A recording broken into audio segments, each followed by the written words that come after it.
Hi Dakota, how are you? I'm good, thanks. How are you?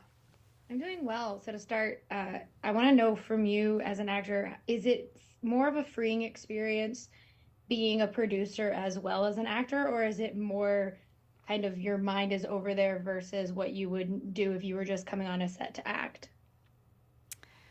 Um, I have found myself in the last like 10 years or so, if I'm not producing a film and I'm just acting in it, I'm producing it in my mind and sort of like chomping at the bit.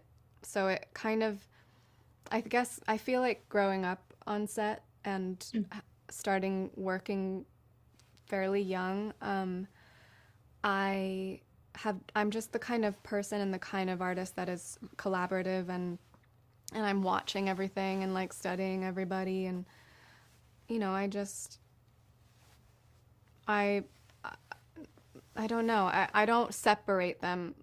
Like if I'm on a job where I'm just acting, it's most of the time I wish I was producing it, and if I am not producing it and it's going really well, then I'm like, "Oh, this is the best, thank God." And but if I am not producing it and it's like a a a really difficult process, I always have some ideas of how things could be a little better.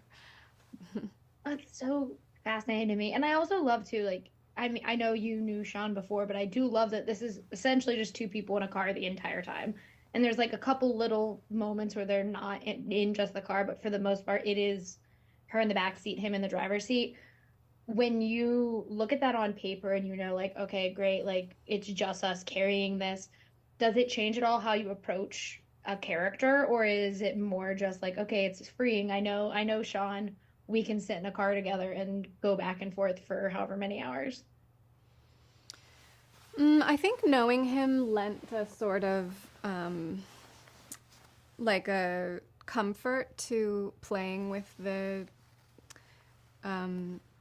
tension between the two characters and playing with familiarity and strangeness. I don't know. I think it definitely helped, but I feel like actors also are just programmed to go into something being like, we're gonna do stuff together and it's weird and act like it's normal. Well, and does it help you too? Like I loved her nails. I was like, great, there's another nail I need to do. And I loved that she has this short blonde bob. Does having her kind of have these different qualities from yourself help you kind of understand who she is? Because she is a lot of the times very restrained and doesn't really want to tell him a lot about who she is.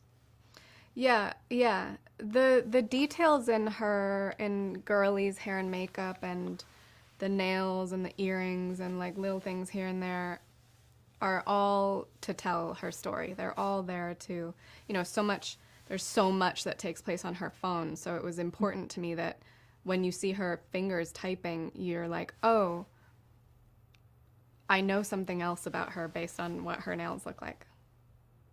Yeah, and I do love it that this is the longest car ride from JFK to Hell's Kitchen, but also I'm like, yeah, that happens though. And you're kind of stuck in those It does cars happen, later. it does happen. Sometimes there are accidents. Yeah. But I love the movie a lot. Thank you so much for talking with me. And I love all your tiny tattoos. I have a bunch Oh, too. So I saw yours amazing. and I was like, Beautiful. but thank you. Have a Thank great you so one. much.